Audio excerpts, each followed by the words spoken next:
l'été est synonyme de vacances et d'insouciance. Mais les chaleurs estivales se traduisent par des feux de forêt auxquels les militaires de la sécurité civile devront faire face durant l'opération Golfe 2012. Leur mission, renforcer les sapeurs-pompiers corses dans la lutte contre les incendies. Alors chaque année, le régiment envoie en Corse du Sud 4 sections en renfort donc, des sapeurs-pompiers territoriaux. Donc avant d'en envoyer nos sections pour cette mission qui va durer de mi-juin à mi-septembre, donc 3 mois, il est important qu'elles fassent un travail de mise en condition opérationnelle, hein, au même titre que pour les OPEX chez nos confrères des régiments des forces. Il y a tout un travail de préparation opérationnelle qui va des savoir-faire individuels, de binômes, d'équipes, de groupes, de sections et de compagnies.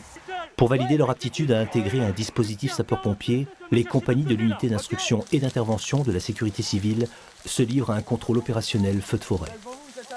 Durant 3 jours, chaque unité est immergée dans une situation réaliste sur le camp militaire de Couët-Quidan.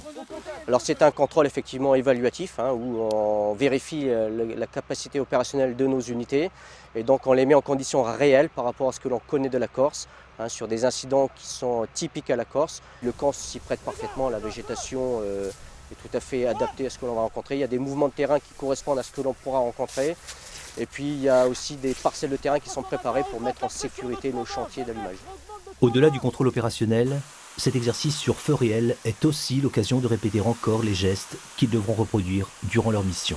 Avec des personnels préparés, on est sûr que tout normalement se passe bien. Mais comme on dit simplement, le feu n'est pas une science exacte, donc pas d'excès de confiance. Les gens répètent tous les jours en ce moment, mais tous les jours sur place, les actes élémentaires et les actes réflexes qui font qu'ils vont pouvoir remplir leur mission, mais remplir leur mission en toute sécurité également, pour eux et pour les personnes qu'ils auront à protéger.